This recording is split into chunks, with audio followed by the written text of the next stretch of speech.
السلام علیکم ورحمۃ اللہ وبرکاتہ۔ کیا حال چال ہے دوستو؟ امید کرتا ہوں آپ سب خیریت سے ہوں گے۔ آپ دیکھ رہے ہیں یوٹیوب چینل اور میں ہوں ماہر محمد راشد۔ میں آپ کی خدمت میں ایک نئی ویڈیو کے ساتھ حاضر ہوا ہوں۔ آج بھی میں آپ کو مولانا پیر ذوالفقار احمد نقشبندی کا ایک خوبصورت بیان سنانے جا رہا ہوں۔ آپ اس کو زیادہ سے زیادہ شیئر کریں اور سنیں، عمل کریں۔ حضرت اکمر رضی اللہ عنہ سے روایت ہے کہ اس شہر کا حاکم بڑا فقراء سے الرجک تھا، بہت متنفر تھا۔ اس نے اعلان کروا دیا کہ جو بندہ کسی فقیر کو روٹی دے گا میں اس بندے کا ہاتھ کٹوا دوں گا۔ اب ایک فقیر بھوکا تھا، پیاسا تھا، وہ ایک عورت کے دروازے پہ گیا اور اس نے جا کر کہا کہ میں اتنے دن سے بھوکا پیاسا ہوں، مجھے کچھ کھانے کو دے دو۔ اس عورت کو پتا تھا کہ اس پر سزا ملتی ہے، مگر اس سے اس فقیر کی بھوک پیاس برداشت نہ ہو سکی اور اس نے 2 روٹی فقیر کو دے دی۔ اب جب حاکم کو خبر مل گئی اس نے عورت کو بلایا اور اس کا ہاتھ کاٹ دیا۔ اللہ کی شان دیکھیں، وہ عورت ایک ہاتھ کے ساتھ اپنے بیٹے کو لے کے شہر سے باہر نکال دی گئی۔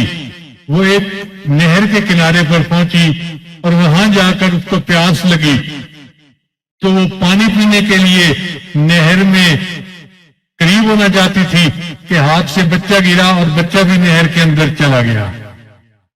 اب عورت پریشان ہے کہ میرا ہاتھ بھی کٹ گیا اور میرا بچہ بھی مجھ سے جدا ہو گیا۔ تو ایسے میں 2 شخص آئے بڑی نورانی شکلوں والے، ان میں سے ایک نے اس کا کٹا ہوا ہاتھ اٹھا کے جوڑا تو ہاتھ ٹھیک ہو گیا اور دوسرے نے اس کا بچہ صحیح سلامت اس کو لا کر دے دیا۔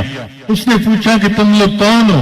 انہوں نے کہا ہم تیری وہ 2 روٹیاں جو تو نے مزدور کو دی تھی، فقیر کو دی تھی، اللہ نے ہمیں اس کا بدلہ بنا کر بھیجا، تیری مشکلوں کو آسان کر دیا۔ تو جب انسان اللہ کے راستے میں خرچ کرتا ہے اللہ پھر اس کی مشکلوں کو اس طرح آسان فرما دیتے ہیں۔ ایک تھے حضرت سمنون رحمت اللہ علیہ، وہ مشہور ہی ہو گئے تھے سمنون محب۔ اب آپ فرمائیں ان کو اللہ سے کتنی محبت ہوگی کہ علماء کے طبقہ میں ان کو سمنون محب کا نام دے دیا گیا۔ اللہ اکبر کبیرہ۔ ایک مرتبہ ان کو پتہ چلا کہ فلاں امیر آدمی نے 25,000 دینار اللہ کے راستے میں صدقہ کیا ہے۔ تو وہ کہنے لگے کہ میری اتنی استطاعت تو نہیں کہ میں 25,000 دینار اللہ کے راستے میں صدقہ کر سکوں، ہاں اتنا ہے کہ میں 25,000 نفل تو پڑھ سکتا ہوں۔ ایک کونے میں مصلی بچھایا اور 25,000 رکعت نفل ادا کیے۔ اللہ کو چاہنے والے دنیا میں ایسے بھی گزرے ہیں۔ اب ذرا عورتوں کی بات سن لیجئے کہ فرعون کی بیوی تھی آسیہ، اس کی ایک تھی خادمہ باندی، وہ اس کے سر پہ تیل لگاتی تھی، اس کے بال سنوارتی تھی۔ وہ موسیٰ علیہ السلام پر ایمان لے آئی۔ جب فرعون کو پتہ چلا تو فرعون نے کہا کہ میں تجھے قتل کروا دوں گا۔ اس نے کہا فقض ما انت قاض، اب میرے دل میں ایمان آ گیا ہے، جو تو چاہتا ہے کر لے، میں پیچھے نہیں ہٹوں گی۔ چنانچہ فرعون نے اس کو قتل کروا دیا۔ اللہ کی شان دیکھیے کہ نبی علیہ السلام جب معراج پر تشریف لے جانے لگے تو حدیث مبارکہ میں آتا ہے کہ ایک جگہ پر نبی علیہ السلام کو بہت خوشبو محسوس ہوئی۔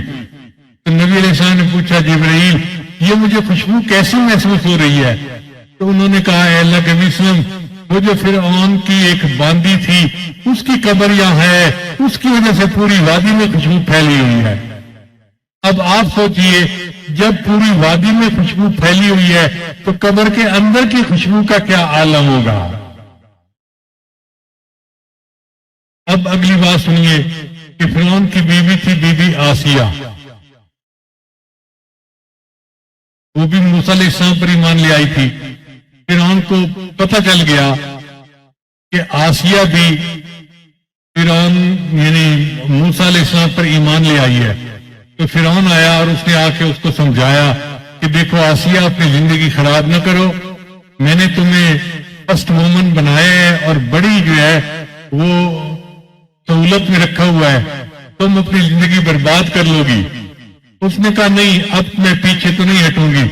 اس نے کہا کہ میں تمہیں بہت سخت سزا دوں گا۔ اس نے کہا مجھے اس کی پرواہ نہیں۔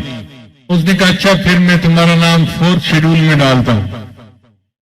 پہلی بات کہ آج کے بعد تمہارا بستر مجھ سے جدا۔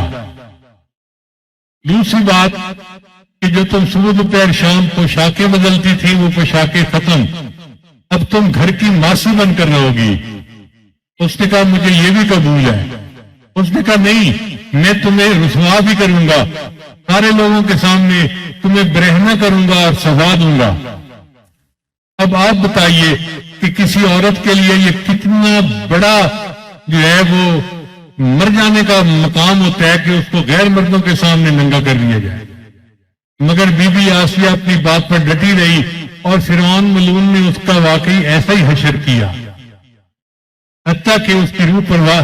اچھا جب اس حال میں تھی تو حضرت موسیٰ علیہ السلام آ گئے، تو موسیٰ علیہ السلام سے اس نے پوچھا کہ دیکھیں مجھے کتنی تکلیف میں سے گزرنا پڑ رہا ہے۔ موسیٰ علیہ السلام نے فرمایا آسیہ یہ قبولیت دعا کا وقت ہے، جو اللہ سے مانگنا ہے مانگ لو۔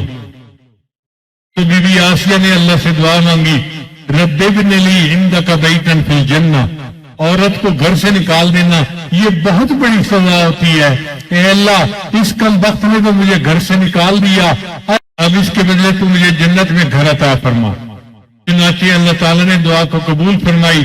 حدیث مبارکہ میں آتا ہے جب نبی علیہ السلام کی پہلی زوجہ حضرت خدیجہ الکبریٰ رضی اللہ تعالیٰ عنہ کی وفات ہونے لگی تو نبی علیہ السلام نے فرمایا خدیجہ تم جانا اور جا کر جنت میں میری دونوں بیویوں کو میرے سلام دینا۔ تو حیران ہو کر پوچھنے لگی اے اللہ کے حبیب صلی اللہ علیہ وسلم آپ کی 2 بیویاں کون ہیں جنت میں؟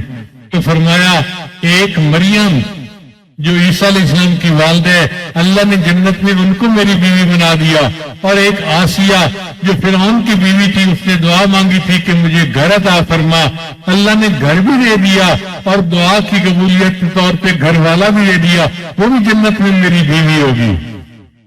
اللہ کتنے بڑے ہیں کہ بندہ جو مانگتا ہے اللہ اس کو اس کی امید سے بڑھ کر دیتے ہیں۔